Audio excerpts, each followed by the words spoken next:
आणि कंसाला संशय येऊ नये म्हणून मागे देवकीच्या शेजारी ठेवलेली ती एवढूशी पोर, तिच्या रडण्याचा आवाज होतो. कंस येतो आणि हाच आपला काळ म्हणून ते बाळ शिळेवर आपटतो. पण तोवर गोकुळात यशोदेच्या कुशीत श्रीकृष्ण सुखरूप झालेला असतो.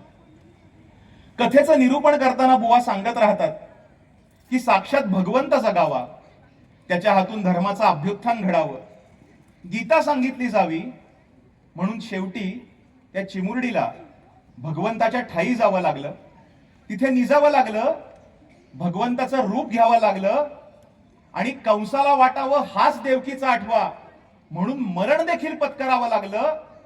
पण लोक हो, ही अशी मरण भाग्याची, ती सगळ्यांच्याच नशिबात लिहिलेली नसतात.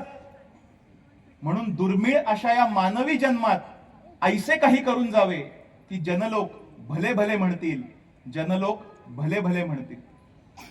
बुवांचं ते बोलणं अतिशय तल्लीनतेनं एकाग्र चित्तानं ऐकत समोरच काशीदांचा शिवा बसला होता.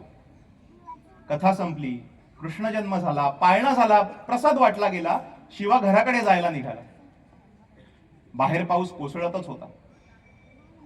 पण बुवांच्या बोलण्यात आणि कथेच्या अंतरंगात संपूर्णपणे हरवलेल्या शिवाची आज कुठली तरी वेगळीच तंद्री लागली होती. तेवढ्यात अचानक ढग गडगडले, त्याचा प्रचंड मोठा आवाज झाला. विजांचा एक लोळ आसमान फाडत दूर कुठेतरी धरणीवर उतरत गेला आणि त्याच्या सफेद जळत्या प्रकाशात लख्खपणे उजळून निघाला समोरचा पन्हाळा. तो धिप्पाड दुर्ग, तो बदाबदा कोसळणारा पाऊस आणि त्याच्यात नखशिखांत निथळत उभा असलेला शिवा त्याची तंद्री भंगली आणि एक वेगळीच ओढ त्याला जाणवायला लागली की आत्ता या क्षणी पन्हाळ्याच्या कुशीत शिरावं, त्याच्या ठिकाणी जावं, त्याच्या जवळ जावं असं शिवाला वाटायला लागलं. आणि पुढच्या क्षणी शिवा धावत सुटला पन्हाळ्याकडे.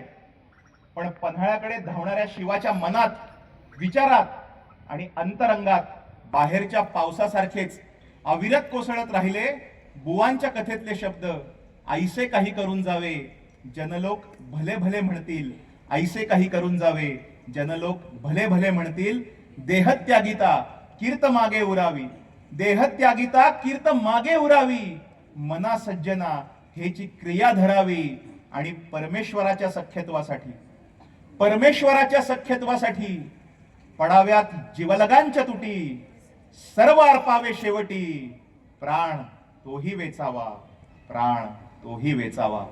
काळाच्या पटलावर घटनांची विण तुटत नाही, काळाच्या पटलावर घटनांची विण तुटत नाही.